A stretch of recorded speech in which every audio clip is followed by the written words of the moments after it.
Welcome to Medify. So let's start pharmacology. In pharmacology, we will today start PNS or peripheral nervous system. In peripheral nervous system, the topics are let's start. हाँ, in peripheral nervous system, the topics are सबसे पहले skeletal, muscle relaxant, SMRs, relaxant. Second is local anesthetics. Local anesthetics. We include general anesthetics, or we will include general anesthetic in this playlist itself, as our thinking that anesthetics one group should be completed at one place only. So let's start the skeletal muscle relaxant. So in skeletal muscle relaxant, what are these? सुनो, जो skeletal muscle relaxant होते हैं ना, वो general anaesthetics जो होता है ना, जनरल एनेस्थेटिक्स इनके साथ मिलकर दी जाती है कॉम्बिनेशन में, क्योंकि इनका मेन पर्पस क्या होता है? सर्जिकल, जब सर्जरीज होती है तो उसको इस्तेमाल करना। मेन काम सर्जरी होता है। साइड बाई साइड अगर तुमको टिटेनी हो रखी हो या बहुत एक्सेसिव मसल कॉन्ट्रैक्शन हो सका तो तुमको ये स्केलेटल मसल रिलैक्सेंट देंगे। ठीक है, अब बात करते हैं क्लासिफिकेशन की। तो स्केलेटल मसल रिलैक्सेंट जो होता है वो दो टाइप का होता है, सेंट्रल और पेरिफेरल। ठीक है, सेंट्रल स्केलेटल मसल रिलैक्सेंट के फर्दर 4 क्लासिफिकेशन हम अपन आगे पढ़ेंगे लास्ट में। पहले पढ़ते हैं पेरिफेरल, क्योंकि वो बहुत बड़ा है। तो पेरिफेरल मसल रिलैक्सेंट जो होता है उसमें आते हैं अपने ये सब। सुनो, जो पेरिफेरल मसल रिलैक्सेंट होता है उसके होते हैं दो, न्यूरोमस्कुलर ब्लॉकिंग एजेंट और डायरेक्टली एक्टिंग, यानी कि जो न्यूरोमस्कुलर जंक्शन पे एक्ट करेगा वो तुम्हारा न्यूरोमस्कुलर ब्लॉकिंग एजेंट है, और जो तुम्हारा डायरेक्ट मसल पे एक्ट करेगा वो क्या है? वो तुम्हारा डायरेक्टली एक्टिंग एजेंट है, जिसके मसल पे एक्ट करेंगे, जिससे मसल पर इंजेक्शन को इंट्रामस्कुलर देंगे और इंट्रावीनसली देंगे, जो कि उस मसल में ब्लड सप्लाई करेगी, उसको इंट्रावीनसली देंगे। ठीक है, तो डायरेक्टली जाके उसको पैरालाइज कर देगी। और याद रखना, ये कौन सी पैरालिसिस होती है? ये होती है फ्लैसिड। हाँ, कौन सी पैरालिसिस होती है? ये जो अपन कर रहे हैं इसको, these are flaccid paralysis, spastic नहीं है। क्या फ़र्क है दोनों में? फ्लैसिड में मसल लूज हो जाती है, स्पास्टिक मसल कॉन्ट्रैक्ट हो जाती है।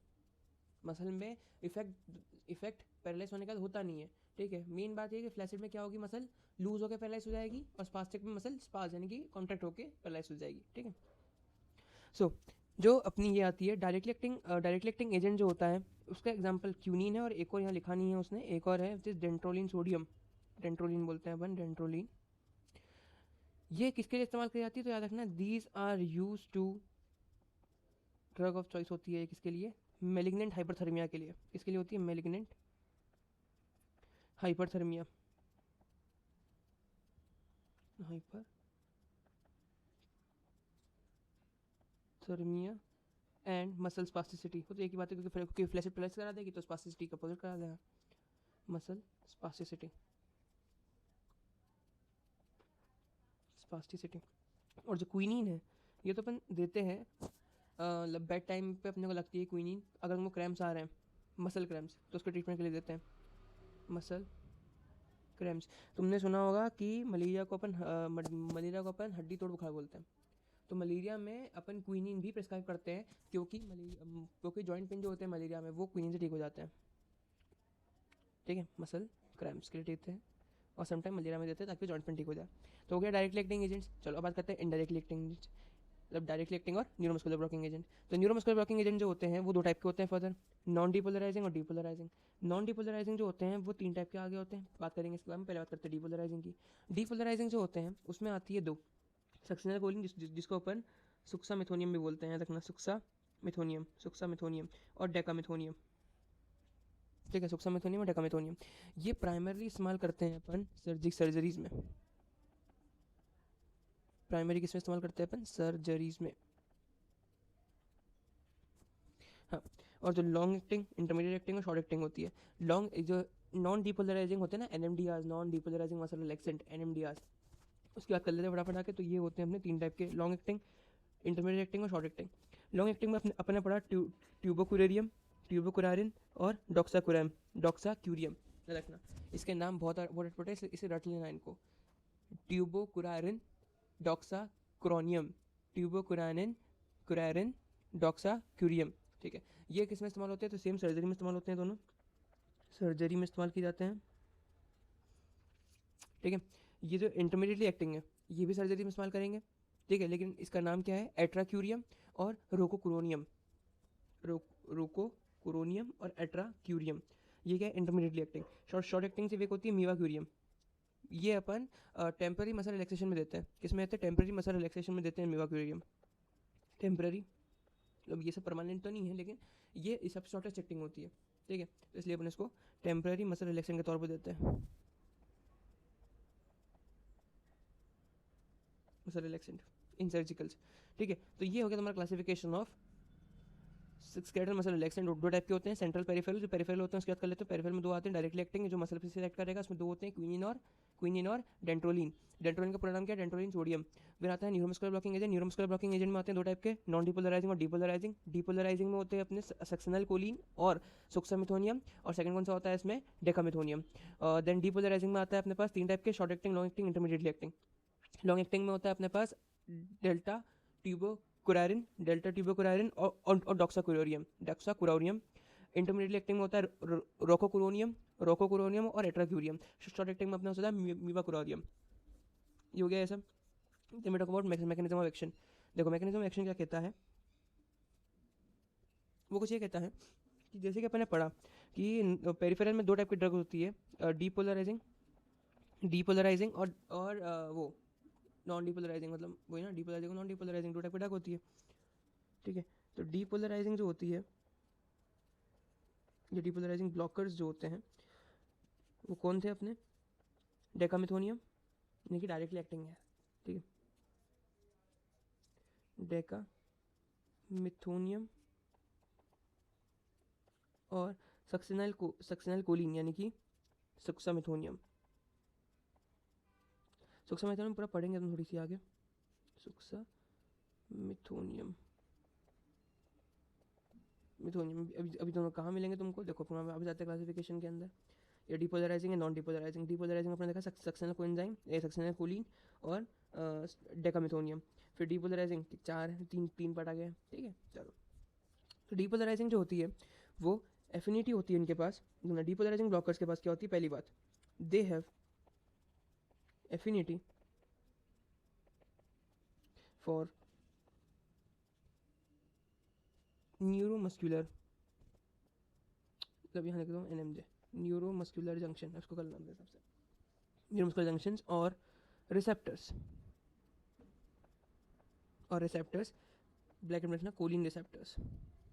क्या होता है इनके पास एफिनिटी होती है और इंट्रिंसिक एक्टिविटी भी होती है, एंड इंट्रिंसिक एक्टिविटी।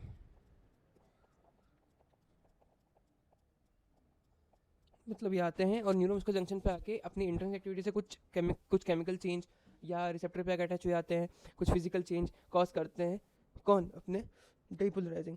देन ये जो होते हैं ये इंड्यूस करते हैं, क्या इंड्यूस करते हैं, ये इंपॉर्टेंट है, याद रखना, they induce muscle end plate depolarization, muscle end plate depolarization by opening sodium channels, क्या कर रहे हैं ये, सोडियम चैनल को ओपन कर रहे हैं ताकि डिपोलराइज हो जाए वही मसल्स, और कॉज करा रहे हैं क्या, मसल ट्विच यानी कॉन्ट्रैक्शन। क्या कॉज करा रहे हैं, मसल ट्विच कॉज करा रहे हैं, ठीक है। और यहाँ पे तीसरा पॉइंट क्या आएगा, प्रोलॉन्ग डिपोलराइजेशन हो जाता है, इससे क्या हो जाता है, प्रोलॉन्ग डिपोलराइजेशन, मतलब बहुत लंबे समय तक मसल जो होती है वो डिपोलराइज होती है।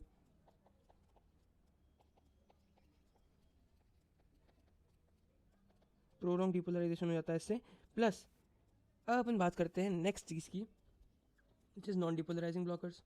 इतने किसकी बात करी अभी, ये अपन ने पूरी बात करी अभी इसकी डिपोलराइजिंग की। अपन बात करते हैं नॉन डिपोलराइजिंग, NMDR। देखो जो नॉन डिपोलराइजिंग वाले होते हैं, ट्यूबाकुलरियम हो गया जो कि लॉन्ग एक्टिंग है, ठीक है, रोकोकुरोनियम हो गया जो कि तुम्हारे इंटरमीडिएट एक्टिंग है, या मीवाकुरोनियम हो गया जो कि तुम्हारा शॉर्ट एक्टिंग है। तीनों की हम बात करेंगे। नॉन डिपोलराइजिंग जो होते हैं, नॉन डिपोलराइजिंग में मेन बात ये होती है कि ये बहुत ड्रग जो होती है ये रैपिडली अटैच नहीं होती रिसेप्टर्स पे। क्या होता है सुनना, तुमने ये तो पढ़ा होगा कि ये तुम्हारा पोस्ट सिनेप्टिक है, ये तुम्हारा प्री सिनेप्टिक है, तुम्हारा पोस्ट सिनेप्टिक है, यहाँ तुम्हारे रिसेप्टर्स है, ठीक है। और सपोज मैंने वही डायग्राम फिर से बनाया, ये N रिसेप्टर, ये M रिसेप्टर है, ठीक है, यहाँ पे मैंने ड्रग दी तुमको कौन सी, मान लो डेल्टा ट्यूबो क्यूरारिन एक ड्रग है जो तुमको दी है, वही ड्रग, वो ड्रग तुमको दी, वो यहाँ अटैच हो गई, रिसेप्टर से हट जा रहे थे और सोडियम की एंट्री को आने दे रहे थे। ठीक है, मैंने यहाँ पे पोस्ट सिनेप्टिक को 2 रिसेप्टर बनाए, लेकिन क्या असली में 2 रिसेप्टर होंगे? नहीं, बहुत सारे रिसेप्टर्स होंगे। मेन बात मैं क्या बोलना चाह रहा हूँ यहाँ पे, मेन बात ये बोलना चाह रहा हूँ कि जो ड्रग आ रही है, वो अटैच हो जाएगी रिसेप्टर्स पे, but do not detach rapidly. वो रैपिडली डिटैच नहीं होगी। उससे क्या होगा? उससे जो तुम्हारा ये है, जो तुम्हारा एसिटाइलकोलिन है, जिसको यहाँ पे आना, वो आ ही नहीं पाएगा। लेकिन that's why they cause partial blocking of cholinergic receptors.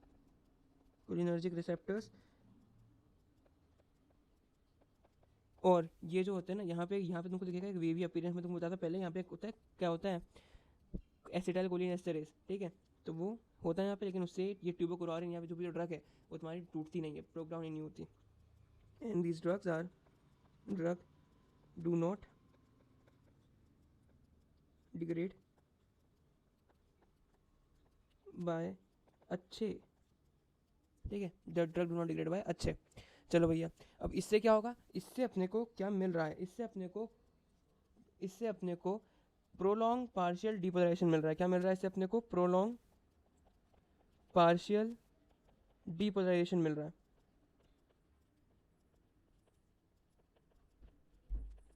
Prolong partial depolarisation मिल रहा है, जो कि एंड प्लेट मसल्स के वहाँ पे होता है, जिससे अपने को सोडियम चैनल्स इनएक्टिवेट हो रहे हैं, क्योंकि यहाँ पे रिसेप्टर्स को ब्लॉक करा है किसने? जो ड्रग अपने को दी है, फॉर एग्जांपल ट्यूबोक्लोराइन दी है या फिर मीवाकुरियम दी है, तो सोडियम चैनल इनएक्टिवेशन हो रहा है। ठीक है, तो ये जोन किस में जा रहा है? इनएक्साइटेबिलिटी पे जाता है। अब इसके जो न्यूरोमस्कुलर ब्लॉकर्स होते हैं, उसके 2 फेज होते हैं ब्लॉकिंग के। एक होता है फेज 1 ब्लॉक और एक दूसरा होता है फेज 2 ब्लॉक। जो फेज 1 ब्लॉक होता है वो रैपिड होता है as compare to phase 2 block. Phase 1 block is rapid. ठीक है, और एंड अराइज कहाँ से होता है? तो अराइज होता है परसिस्टेंट मसल डिपोलराइजेशन से, मतलब जैसे तुम्हें मसल डिपोलराइज हुई है तो वो रैपिड होता है और उसी से अराइज होता है, arise from muscle depolarisation. Phase 2 block जो होता है, वो स्लोअर होता है, वो अकर होता है due to receptor desensitisation to acetylcholine disassembling. मतलब जब तक तुम्हारा रिसेप्टर ब्लॉक है, तब तक एसिटाइलकोलिन वहाँ पे आएगा नहीं, वो नॉन डिपोलराइज नहीं हो पाएगा। ठीक है, तो ये स्लो होता है। क्यों स्लो होता है? क्योंकि ये अकर होता है, because it occur due two receptors, desensitization of desensitization to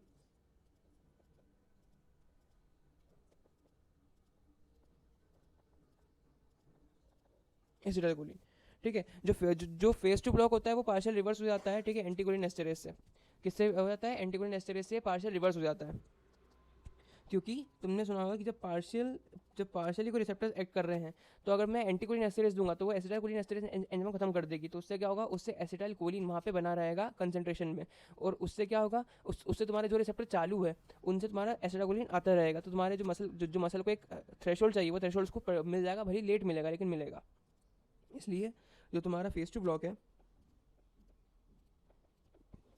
क्योंकि वो रिसेप्टर लेवल पे हो रहा है, ये भी ध्यान रखना, लिखा हुआ है, क्योंकि वो रिसेप्टर लेवल पे हो रहा है, इसलिए अपन उसको रिवर्स कर सकते हैं by anticholinesterase. Now we talk about the actions of these अपने मसल रिलैक्सेंट के, जो कि अपन बात करें पेरिफेरल की, तो उसके एक्शन कर लेते हैं। एक्शन का हेडिंग है रही, एक्शन की हेडिंग। ठीक है, तो एक्शन कौन कौन से होंगे इसमें, यानी कि कौन कौन सी जगह पे तुम्हारी जो ड्रग है वो काम कर रही है। तो आती है उसमें स्केलेटल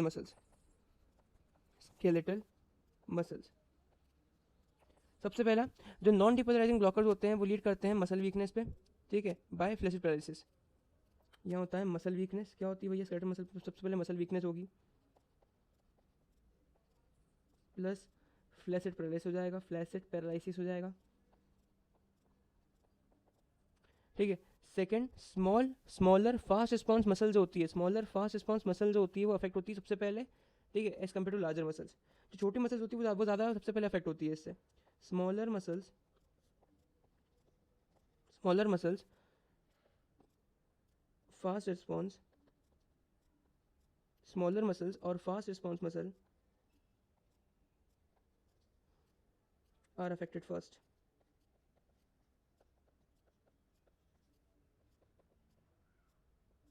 अफेक्टेड फर्स्ट, ठीक है, फिर लार्जर मसल अफेक्ट होगी। देन जो पैरालाइज हो जाता है, जो पैरालिसिस है, याद रखना इसके देने से, जो मसल रिलैक्सेंट इसको देने से जो पैरालिसिस कॉज होगा, फ्लैसिड पैरालिसिस, वो पैरालिसिस जब रिकवर होने लगेगा, जब paralysis recovery in reversible manner, यानी कि पहले जो तुम्हारी बड़ी मसल्स होगी वो पहले रिकवर हो जाएगी as compare to shorter muscle. पहले क्या, शॉर्टर मसल पहले अफेक्ट हो रही है, वो सेम अपोजिट होगा रिकवर होने में, ठीक है। रिकवर होने में जो बड़ी मसल्स है वो पहले रिकवर होगी और जो छोटी मसल्स है वो लेट रिकवर होगी। Paralyse recovery in opposite order. Then next is depolarising blocker जो होते हैं वो टिपिकली फेसिकुलेशन जो होते हैं, ठीक है, मतलब जो तुम्हारे डीपोलराइजर्स होते हैं, ठीक है, वो छोटी मसल्स को तो अफेक्ट कर ही रहे हैं, ठीक है, छोटी मसल को तो अफेक्ट कर ही रहे हैं, लेकिन वो फेसिकुलेशन भी कॉज करा रहे हैं, यानी जो फेसिकल्स होते हैं मसल्स के अंदर, ये उनमें फेसिकुलेशन कॉज कराता है पैरालाइज होने से पहले। फेसिकुलेशन क्या होता है, मसल्स को एक्सपांड कर देते हैं। एक्सपांड क्या कर रहे हैं, एक्सपांड मतलब एक रिलैक्स स्टेट में ला रहे हैं मसल्स को, बस ये बोलना चाहता हूँ मैं, क्या कर रहे हैं, मसल को रिलैक्स स्टेट में लाते हैं और फिर पैरालाइज हो रहा है। छोटी हो या बड़ी मसल्स हो, उनको पहले वो क्या लाएंगे, एक्सपांडेड या फिर एक रिलैक्स स्टेट में लाके फिर उसको पैरालाइज करते हैं। देन वी टॉक अबाउट, ये होगा तुम्हारा स्केलेटल मसल्स का। Next is autonomic ganglia.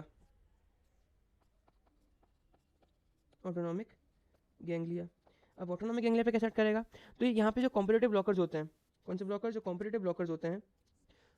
अब एक बात बताओ हमको, ये कॉम्पिटिटिव ब्लॉकर्स और नॉन कॉम्पिटिटिव ब्लॉकर्स में क्या डिफरेंस होता है।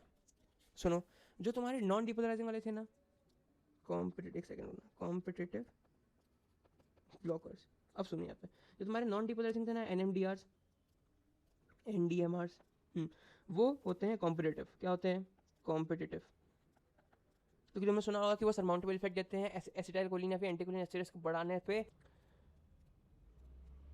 यस, तो जो नॉन डिपोलराइजिंग मसल रिलैक्सेंट होते हैं वो कैसे होते हैं, वो तुम्हारे कॉम्पिटिटिव होते हैं, क्योंकि वो आते हैं, ठीक है, और रिसेप्टर के ऊपर जाकर अटैच हो जाते हैं। जैसे एसिटाइल कोलिन बढ़ेगा तो वो हटने लगे, it is also called surmountable effect, ठीक है, जो कॉम्पिटिटिव वाला शो करता है।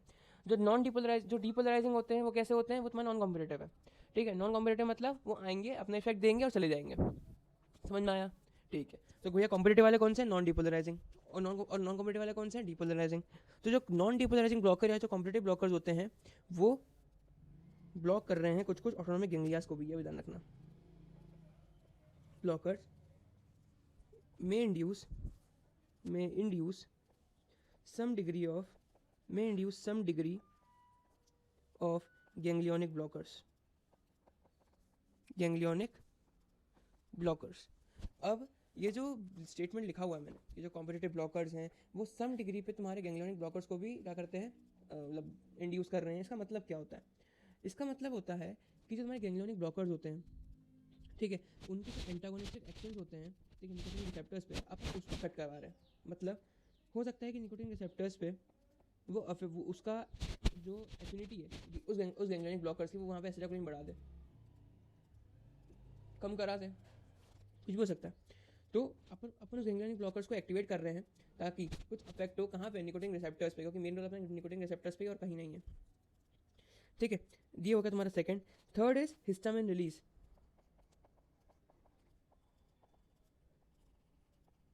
हिस्टामिन रिलीज, जो डी ट्यूबोक्युरारिन होती है, डेल्टा ट्यूबोक्युरारिन जो होती है वो रिलीज करवाती है releases histamine from mast cell. जो तुम्हारे मास्ट सेल्स होते हैं ना, वहाँ से हिस्टामिन रिलीज करवाती है फ्रॉम मास्ट सेल्स, और कंट्रीब्यूट कराती है तो hypotension too and other effects. और किसमें कंट्रीब्यूट कराती है, contribute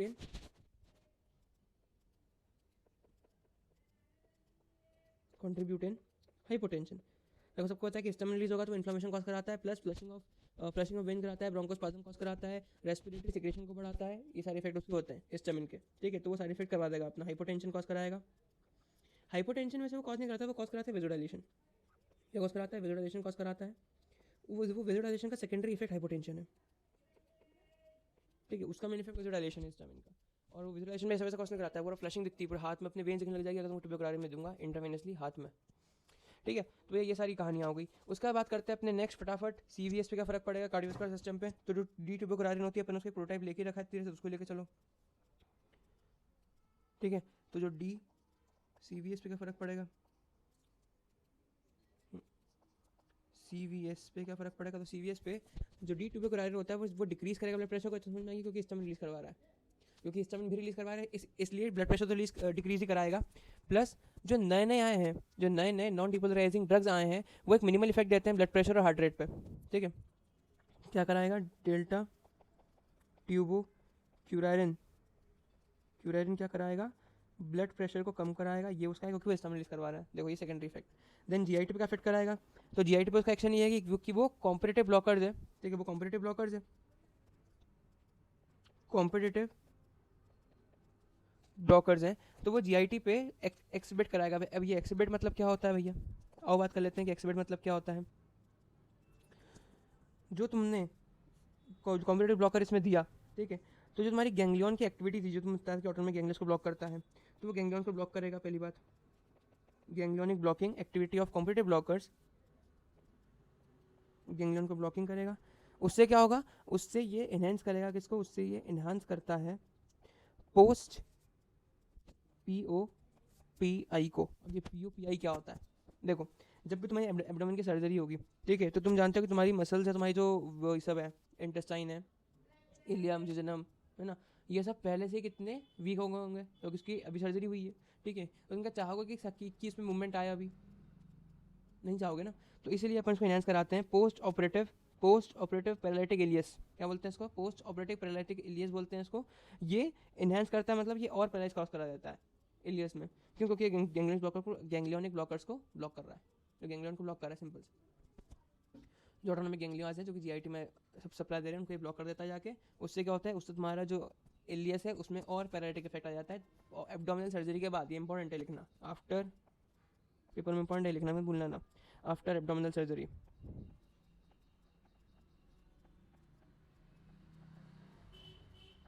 after abdominal surgery next effect जो अपने पास है वो है सीएनएस पे। काफी इफेक्ट है इसका, सीएनएस पे इफेक्ट है भैया। अब सीएनएस पे क्या इफेक्ट है? देखो, जितने भी न्यूरोमस्कुलर ब्लॉकर्स होते हैं वो क्वाटरनरी कंपाउंड होते हैं। क्वाटरनरी कंपाउंड मतलब तुमने पढ़ा होगा अपने उसमें, जब मैं पढ़ा रहा था कोलिनर्जिक ड्रग्स, तब तुमने पढ़ा होगा कि दो टाइप की कोलिनर्जिक ड्रग होती है। इनडायरेक्टली एक्टिंग कोलिनर्जिक्स अपने पढ़े थे, दो टाइप के होते हैं, टर्शियरी क्वाटरनरी। टर्शियरी में देखा था कि NH3 कंपाउंड है जो कि लिपिड सॉल्युबल होता है, और क्वाटरनरी होता है NH4+ जो कि नॉन लिपिड सॉल्युबल होता है, यानी कि वाटर सॉल्युबल होता है। तो चूंकि ये क्वाटरनरी कंपाउंड है, यानी कि स्केलेटल मसल रिलैक्सेंट कौन सा कंपाउंड है? Skeletal muscle relaxant are quaternary compound, तो ये NH4+ कंटेन करते होंगे। उससे क्या होता होगा? उससे ये वाटर सॉल्युबल हो गए होंगे, लिपिड सॉल्युबल ना होकर। अभी वाटर सॉल्युबल हो गए होंगे लिपिड सॉल्युबल ना होके, तो उससे क्या होगा? उससे ये ब्लड ब्रेन बैरियर क्रॉस नहीं कर पाएंगे। अब जब ब्लड ब्रेन बैरियर क्रॉस नहीं कर पाएंगे तो क्या इफेक्ट देंगे? कोई इफेक्ट नहीं देंगे, ठीक है। चलो, then next is pharmacokinetics. The first point is, ये जो होते हैं ना, इनको एडमिनिस्ट्रेट कैसे करते हैं? इंट्रावीनसली और इंट्रामस्कुलरली, ठीक है। इंट्रावीनसली और इंट्रामस्कुलरली, इनके मसल्स के अंदर देंगे और वेन के अंदर देंगे। सेकंड पॉइंट, इंट्रावीनसली क्यों देंगे, ये भी तो सोचो। देखो, इंट्रामस्कुलर समझ में आएगा कि मसल्स को पैरालाइज करने के लिए अपन देंगे, लेकिन वेन्स के अंदर क्यों देंगे? ब्लड के अंदर, ब्लड के अंदर अपन इसलिए देंगे क्योंकि muscles have high blood supply, muscles have high blood supply, इसलिए अपन वेन्स में भी देंगे ना तो मसल पे एक्ट कर देगा, ठीक है। थर्ड पॉइंट इज, जो इसका एक्शन और एलिमिनेशन होता है, द एक्शन एंड एलिमिनेशन वो किस पे डिपेंड कर रहा है? तो it is depend upon the action and elimination of drug, it is depend upon T12 plasma half life of drug. जो प्लाज्मा हाफ लाइफ होगी उस पर डिपेंड करेगा कि कितना देर में एक्शन दे रहा है और कितनी देर में एलिमिनेट हो रहा है। फोर्थ पॉइंट इज कि जो तुम्हारी एग्जाम्पल बना से सक्सेसर कोएंजाइम ए का SCH, है ना। सक्सेनल कोएंजाइम में सुक्सामिथोनियम इसको बोलते हैं अपन। सक्सेनल कोएंजाइम का एग्जांपल है कि ये जो होता है ये रैपिडली डिग्रेड होता है किससे, सूडोकोलिनेस्टेरेज से, जो कि कहाँ मिलता है, प्लाज्मा में मिलता है। कहाँ मिलता है, प्लाज्मा में मिलता है, सूडोकोलिन एस्टेरेज, सूडोकोलिन एस्टेरेज जो कि प्लाज्मा में मिलता है। ठीक है, बात करते हैं ड्रग्स की।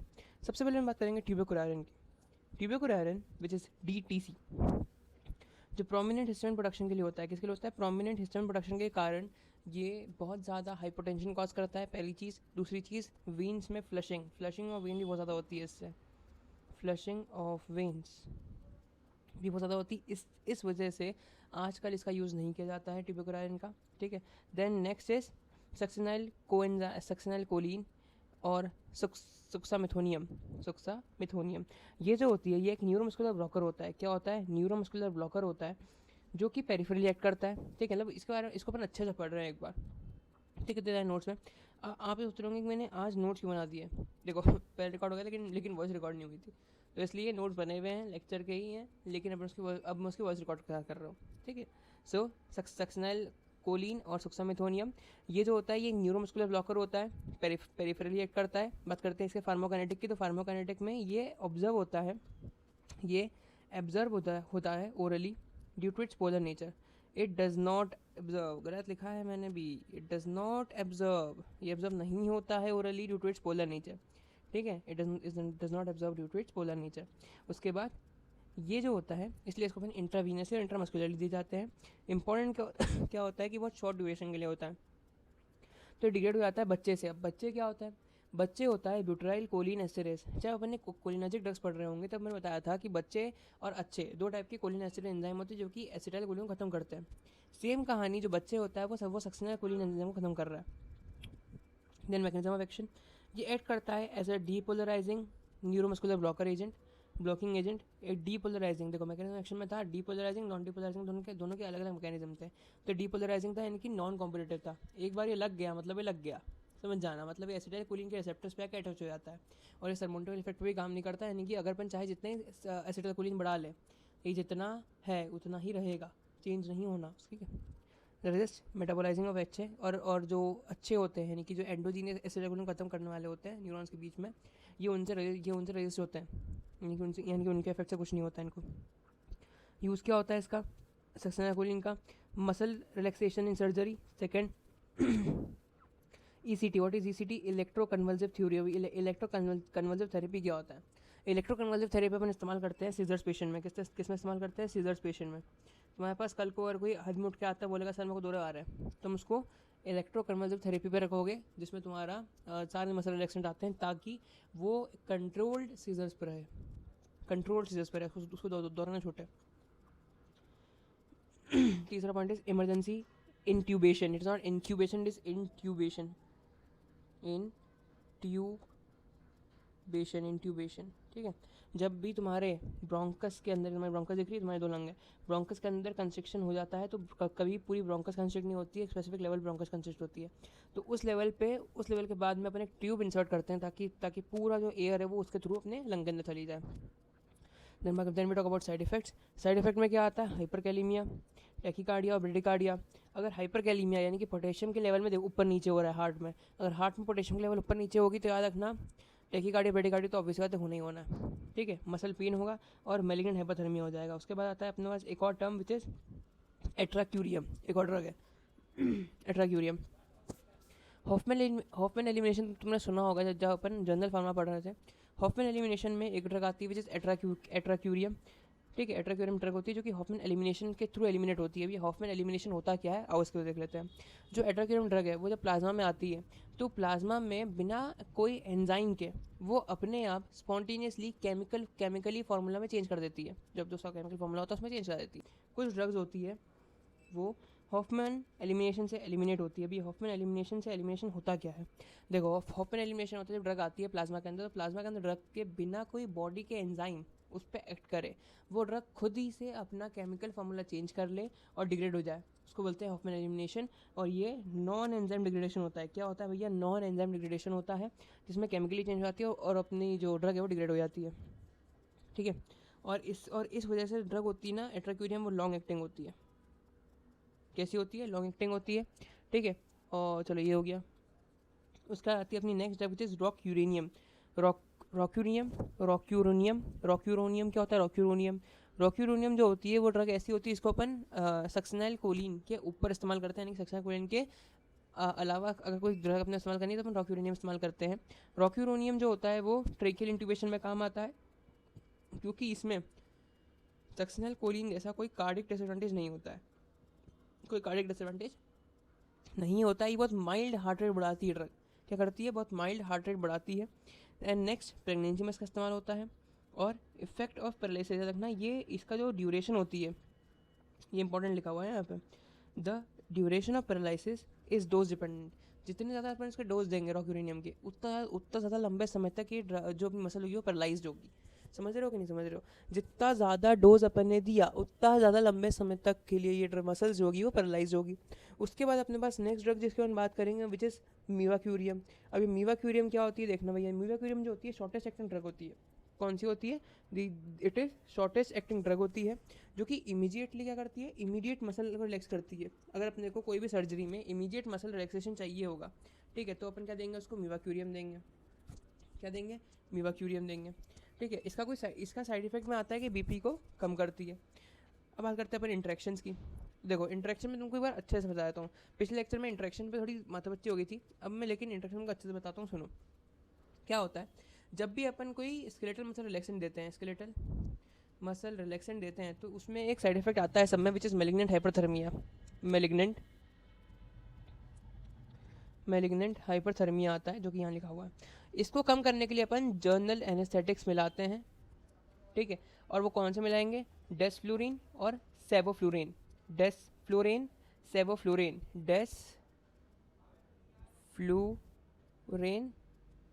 और सेवोफ्लूरिन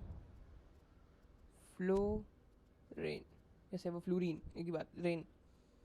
एंटीकोलिन एस्टेरेस कब मिलाएंगे? तो एंटीकोलिन एस्टेरेस में मिलाएंगे जब अपने को कॉम्पिटिटिव ब्लॉकर ने अपने को दिया है, ठीक है, उसके बाद में अपन एंटीकोलिन एस्टेरेस को देंगे, ताकि जो एक्शन अपना इसका हुआ है कॉम्पिटिटिव ब्लॉकर का, उसको अपोज कर दे, reverse the action of competitive blockers. Neostigmine अपन देते हैं, जो कि एक एंटीकोलिन एस्टेरेस है। कब देते हैं? तो उसको अपन देते हैं पैराक्यूरोनियम के बाद में, पेनकोरोनियम के बाद में, ठीक है। तीसरा इंटरेक्शन अपना होता है एंटीबायोटिक के साथ में। एंटीबायोटिक के साथ में अपन कब देंगे और क्यों देंगे? देखो जब भी कोई सर्जरी होती है, फॉर एग्जाम्पल कोई बाउल सर्जरी होती है, तो उसमें क्या होगा? उसमें बैक्टीरियल इन्फेक्शन या कोई माइक्रो ऑर्गेनिज्म में इन्फेक्शन के चांसेस होने के चांसेस ज़्यादा होते हैं, किसको माइक्रो ऑर्गेनिज्म का इन्फेक्शन हो सकता है। तो इसलिए अपन इसको एंटीबायोटिक के साथ मिला के देते हैं, ताकि जो पैरालाइज हो रही है उसके साथ साथ उसमें एक प्रोटेक्शन भी रहे, कि अगर कोई माइक्रो ऑर्गेनिज्म उसमें आता है तो एंटीबायोटिक उसे लड़ ले जाके। देन आता है next sugammadex. Sugammadex is very important because ये ना एक रिवर्स एक्शन देती है एनडीएमआर से, which is non depolarising muscle relaxant से एक रिवर्स एक्शन देती है 3 मिनट के अंदर। कितनी देर के अंदर? 3 मिनट के अंदर रिवर्स एक्शन देती है। और रॉक यूरेनियम और वैक्यूरेनियम के पे ऊपर इसका खास ध्यान रहता है। सुगमाटेक्स में ड्रग कौन सी होती है? तो याद है सुगमाटेक्स में ड्रग होती है मॉडिफाइड साइक्लोडेक्स्ट्रिन, मॉडिफाइड गामा साइक्लोडेक्स्ट्रिन ड्रग होती है उसमें। इसका यूज़ देखते हैं अपन किसका? सुगमाटेक्स का नहीं, सबका, जितने मसल रिलैक्सेंट होते हैं इनका यूज़ देखेंगे। सबसे पहला आता है मसल रिलैक्सेशन ड्यूरिंग सर्जरी, ठीक है, मतलब सर्जरी के दौरान मसल को रिलैक्स करती है। दूसरा होता है इसके बाद में फैसिलिटेशन ऑफ एंडोमेट्रियल इंट्यूबेशन, यानी कि जो एंडोमेट्रियल जो अपनी एंडोट्रेकियल होती है, ट्रेकिया के अंदर इंट्यूबेशन करते हैं। जब है ना, जब ब्रोंकस कंस्ट्रिक्ट हो जाती है तो ट्रेकिया के अंदर अपन क्या करते हैं? एक ट्यूब डालते हैं, इससे सारी एयर उसके अंदर चली जाए कंस्ट्रिक्टेड पार्ट के बाद में, ठीक है, वो डालेंगे। उसके बाद आती है इलेक्ट्रोकन्वल्सिव थ्योरी। बताया था मैंने वो भी कि इलेक्ट्रोकन्वल्सिव थ्योरी कहाँ डालते हैं? जब तुमको सीजर्स हो जाते हैं, जब एंटो सीजर्स ठीक करने के लिए और कंट्रोल सीजर के लिए अपन देते हैं मसल रिलैक्सेंट्स, और ये होती है electroconvulsive therapy. Then diagnostic purpose, bronchoscopy अपन देते हैं कि भैया जब इसको अपन देंगे तो ब्रोंकस क्या होगी? डायलेट हो जाएगी, ठीक है, ब्रोंकस रिलैक्स हो जाएगी, डायलेट हो जाएगी, तो अपन अच्छे से देख पाएंगे ब्रोंकस को अंदर से, इसको बोलते हैं ब्रोंकोस्कोपी में इसका इस्तेमाल करते हैं। इमरजेंसी इंट्यूबेशन, वेंटिलेटर्स में देखा होगा एक आदमी के गले पे गोला रखा रहता है, वो गोले से सांस लेता है, अंदर छोड़ता है, सांस लेता है और बाहर छोड़ता है, वो यही होता है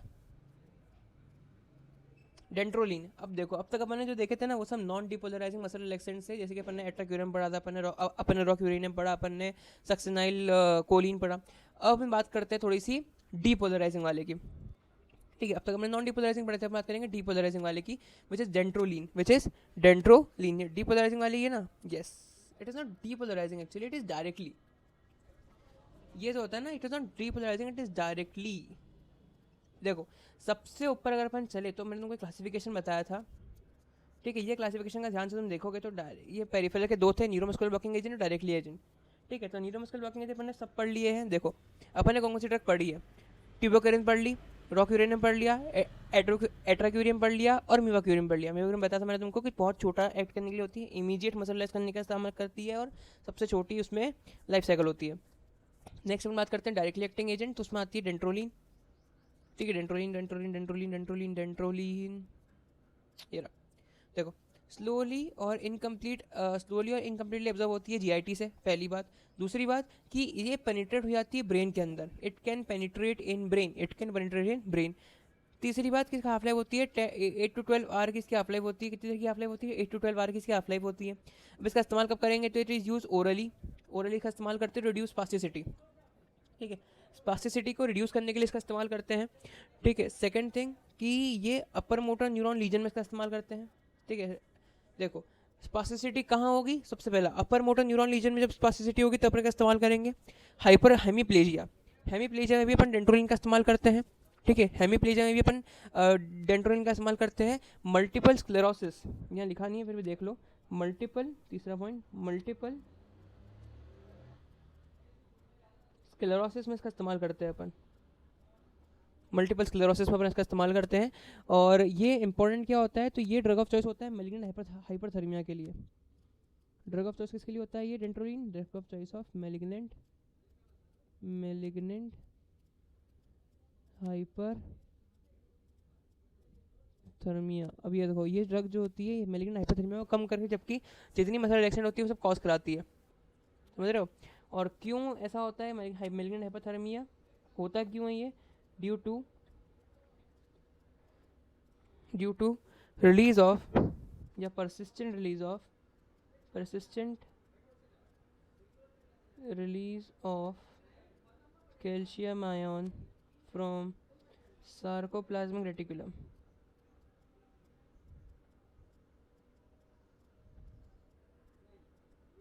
सर्कोप्लाज्मिक रेटिकुलम से इसका persistent रिलीज होता है कैल्शियम आयन का, तो उससे हुआ था तो मैलिग्नेंट हाइपरथर्मिया हो जाता है, ठीक है। तो मल्टीपल स्क्लेरोसिस में काम आएगी मैलिग्नेंट थर्मिया का, ये वो होता है ड्रग ऑफ चॉइस। और ये करता क्या है, तो याद रखना ये रिड्यूस करता है वॉलेंट्री पावर को बॉडी की। Then we talk about centrally acting क्या होती है भैया, याद रखना कि ये रिड्यूस करती है मसल टोन को, लेकिन कॉन्शियसनेस को अल्टर नहीं करती है। डू नॉट एंटर कॉन्शियसनेस, समझ रहे हो, कॉन्शियसनेस पे कोई अल्टर नहीं करती है। इसका क्लासिफिकेशन देखते हैं तो इसके 4 टाइप होते हैं अपने पास। Mephenesin, yes we talk about centrally acting drug, तो उसकी क्लासिफिकेशन की बात कर रहे थे अपन। क्लासिफिकेशन में आते हैं, सबसे पहले आता है मिफेनिसिन कॉन्ग्रेंस, देन बेंजिडिपाइंस, गाबामाइमेटिक्स और जस्ट सेकेंड, हाँ गाबामाइमेटिक्स और सेंट्रल अल्फा 2 एगोनिस्ट। अब सुनो खास बात, हाँ तो सबसे पहले अपन देखते हैं एग्जांपल्स। तो जो मिफेनिसिन है, मिफेनिसिन का एग्जांपल आता है अपने पास क्लोरोजोक्साजोन और दूसरा है मिथकार्बामोल। बेंजोडिपाइन का एग्जांपल देखेंगे डाइजिपाम इंपॉर्टेंट होता है, इसमें बहुत सारे तुमको अलग अलग कहानियाँ मिलेगी, गाबा इनहिबिटर 1 गाबा इनहिबिटर 2, इतना कोई खास नहीं, एग्जाम में क्वेश्चन नहीं आता, लेकिन हाँ अगर तुमको पढ़ना हो तो पढ़ सकते हो। देन आता है गाबामाइमेटिक्स, बेक्लोफेन, और last is central alpha 2 agonist which is tizanidine. अब बढ़ते हैं अपन लास्ट चीज which is the difference between central and neuromuscular वो ब्लॉकर्स। तो centrally acting skeletal muscle relaxant जो होते हैं वो कैसे होते हैं, वो रिड्यूस करते हैं मसल टोन को रिड्यूस करते हैं, प्लस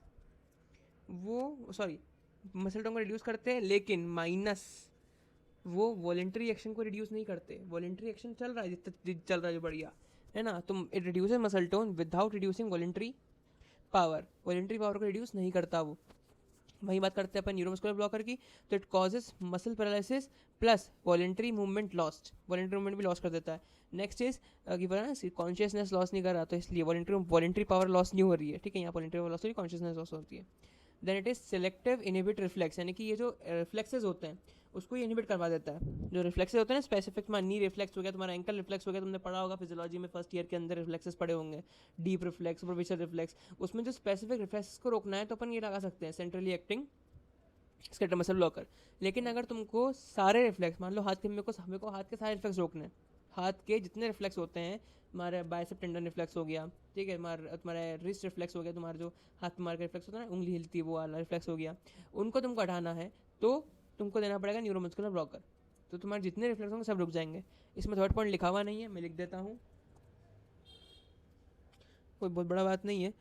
सम CNS डिप्रेशन, ये कुछ CNS इफेक्ट आते हैं इसमें, सम CNS इफेक्ट, और इधर no CNS effect, no CNS effect, कोई CNS का इफेक्ट नहीं आता है यहाँ पे, क्योंकि कॉटनरी कंपाउंड्स होते हैं ये न्यूरोमस्कुलर ब्लॉकर, ये वाटर सॉल्युबल होते हैं ना, लिपिड सॉल्युबल नहीं होते, तो वो क्रॉस ही नहीं कर पाते ब्लड ब्रेन बैरियर को, तो ब्लड में ब्रेन में पहुँचेगा ही नहीं, तो फिर क्या ही इफेक्ट आएगा। ठीक है, फोर्थ पॉइंट कि centrally acting skeletal muscle blockers को अपन ओरली दे सकते हैं, गिवन ओरली। इनको अपन सिर्फ इंट्रावीनसली और इंट्रामस्कुलर दे सकते हैं, ओरली नहीं दे सकते। ठीक है, इसका बात करते हैं कि इसका इस्तेमाल क्या कर सकते हैं, तो सेंट्रल एक्टिंग का इस्तेमाल कर सकते हैं अपन इन क्रॉनिक स्पास्टिक कंडीशन में, अपनी एक्यूट मसल स्पाज्म में कर सकते हैं, और टिटेनस में कर सकते हैं। रही बात तुम्हारे इसकी न्यूरोमस्कुलर ब्लॉकर की, तो उसको अपन शॉर्ट टर्म पर्पस के लिए इस्तेमाल कर सकते हैं फॉर सर्जरीज। कब इस्तेमाल कर सकते हैं, शॉर्ट टर्म पर्पस के लिए इस्तेमाल कर सकते हैं फॉर सर्जरीज। ठीक है, सो और क्या आगे ख़त्म हो गया। तो धन्यवाद आपका, आप यहाँ तक आए और आपने पूरा स्केलेटल मसल रिलैक्सेशन 7 मिनट के पढ़ा। हम बहुत बहुत आभार हैं आपके। अब गैप नहीं आएगी वीडियोस में, लगातार वीडियोस आएगी, जहाँ तक हमें पता है आनी चाहिए। हमने बोल के रखा है डालो, लेकिन डाल नहीं रहे। ठीक है, धन्यवाद, जब तक के लिए जय श्री मां का जय। आज का